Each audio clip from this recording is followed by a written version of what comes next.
Hello കൂട്ടുകാരെ, ഇന്നിപ്പോൾ നമ്മൾ രാവിലെ നമ്മുടെ ജോലിക്ക് വന്നതാണ്. രാവിലെ കത്തിയൊക്കെ തേച്ച് നല്ലപോലെ മിനുക്കി വെച്ചിട്ടുണ്ട്. ഇതായി കാണുന്നതാണ് നമ്മൾ ഇന്നിപ്പോൾ ടാപ്പിംഗ് ചെയ്യാൻ പോകുന്ന തോട്ടവും റബ്ബറും ഒക്കെ.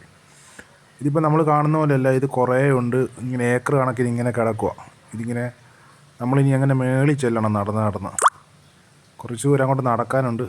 ഇത് മേളിൽ പണ്ട് കൈത ഒക്കെ വെച്ചതാണ്, അപ്പോൾ അങ്ങോട്ട് വണ്ടി പോകാൻ വേണ്ടി പണിത റോഡാണ്. ഇതാണ് നമ്മുടെ റബ്ബറിൻ്റെ ചോട്ടി നമ്മൾ വന്നു. രാവിലെ ഇതിപ്പം തുടങ്ങാൻ പോവുക. ഇത് ഇപ്പോൾ ഈ പൈപ്പ് ഇട്ടാണ് നമ്മൾ വെട്ടുന്നത്. കാരണം ഇത് ഒത്തിരി മേളിൽ വരെ നമ്മൾ വെട്ടുന്നുണ്ട്. അപ്പം നമുക്ക് ഈ കത്തിയുടെ പിടിക്ക് നല്ല നീളം കിട്ടത്തില്ല. അപ്പം ഇത് നമ്മളത് കാരണം PVC-യുടെ ഒരു പൈപ്പാണ്. ആ പൈപ്പ് നമ്മൾ കത്തിയിലോട്ട് ഇങ്ങനെ കണക്ട് ചെയ്ത് വെച്ചിട്ടാണ് നമ്മളിങ്ങനെ വെട്ടുന്നത്. അതായത് ഇത്രയും നീളം കിട്ടും ഇതിന്. ഇത് വെച്ചിട്ടാണ് നമ്മൾ വെട്ടുന്നത്. എന്നാലേ നമുക്ക് അങ്ങ് മണ്ട വരെ എത്തത്തുള്ളൂ.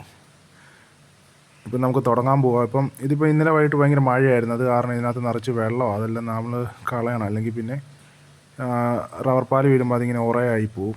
അത് കാരണം അത് മൊത്തം വൃത്തിയാക്കിയിട്ട് വേണം നമ്മൾ ചെയ്യാനായിട്ട്. ഇതാണ് ഇങ്ങനെയാണ് തുടങ്ങുന്നത്. ഇപ്പോൾ ഇത് നമ്മൾ കാണുന്ന പോലെയല്ല, ഇത് അത്യാവശ്യം നല്ല പണിയൊക്കെ തന്നെയാണ്.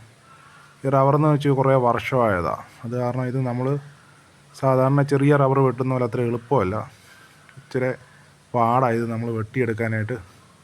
കത്തിയുടെ മുനയൊക്കെ ഒടിഞ്ഞു പോകാൻ സാധ്യതയുണ്ട്. അത് കാരണം വളരെ സൂക്ഷിച്ച് വേണം ഇത് വെട്ടിയെടുക്കാനായിട്ട്, അല്ലെങ്കിൽ കത്തിയുടെ മുനയൊക്കെ ഒടിഞ്ഞു പോകാൻ സാധ്യതയുണ്ട്.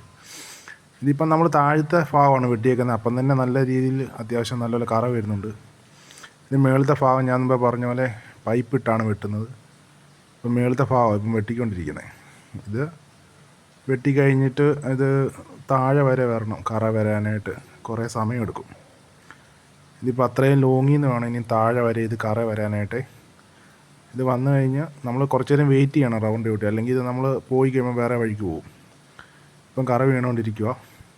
ഇതിപ്പോൾ ഏകദേശം 1 മണിക്കൂർ കഴിഞ്ഞ് നമ്മൾ വെട്ടിയിട്ട് ഇപ്പോൾ ഏകദേശം എല്ലാ ചിരട്ടയും നിറഞ്ഞതാ കണ്ടില്ല, മൊത്തം നിറഞ്ഞ് തുളുമ്പി നിൽക്കുക.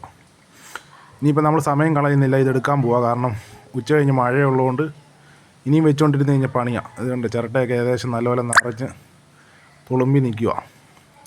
അപ്പോൾ നമ്മളിതിപ്പം തന്നെ എടുക്കാൻ പോവാണ്. എടുത്ത് ഇതാ കണ്ടില്ലേ, ബക്കറ്റിനകത്തോട്ട് വേണം നമ്മൾ ഒഴിച്ചെടുക്കുന്നത്.